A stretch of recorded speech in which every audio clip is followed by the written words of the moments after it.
We received 3 calls about this event. The first coming in at 7:56 this morning from an individual said that there were people stopping a bus, a Border Patrol bus, in the area of Simpson and the frontage road. We received a second call at 7:59, pretty much the same information.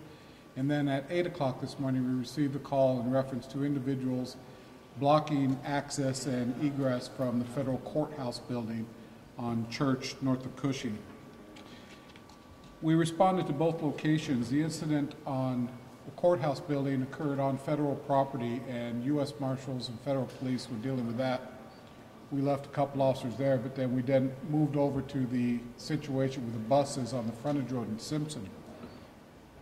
In that location, we observed several individuals who were laying around and in front and hooked together around the front vehicles of 2 Border Patrol buses that were transporting prisoners to the Operation Streamline event.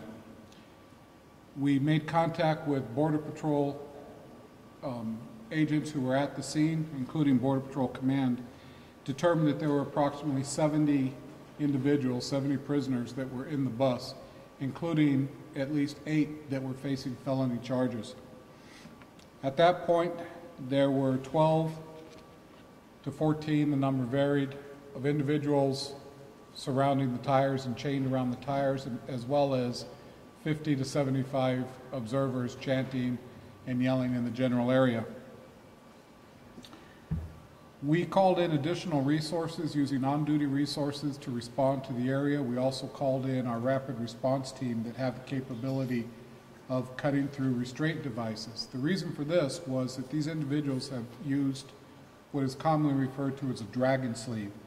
This is a pipe that you stick your arm in, you clamp onto a handle on the opposite end of the pipe, and you can be locked into that, and it's real difficult for law enforcement to overcome that and to remove the device so that you can be moved out of the area.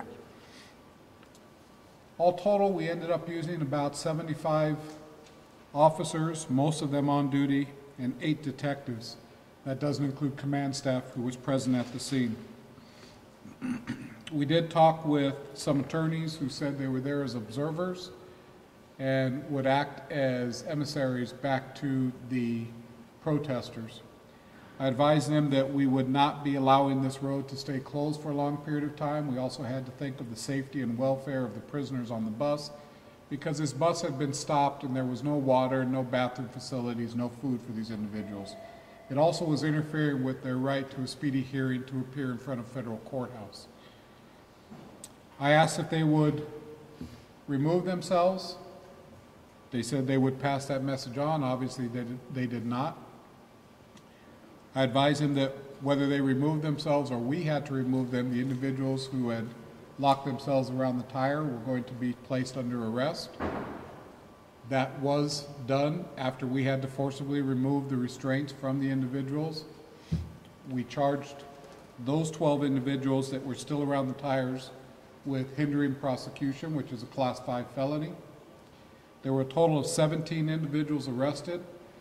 The other charges were for different events, such as not obeying the order to disperse, or that were identified by Border Patrol as being involved in the original stop of the buses.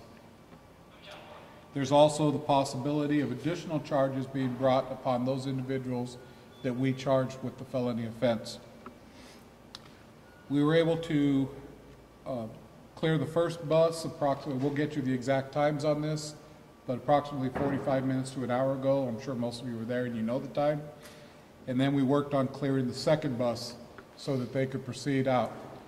They did not respond over to the courthouse. My understanding was that the Operation Streamline trial was canceled for today, so these individuals that probably would have been released today will most likely not be released today, and I don't know what's going to happen to them. That's something Border Patrol and the marshals can answer.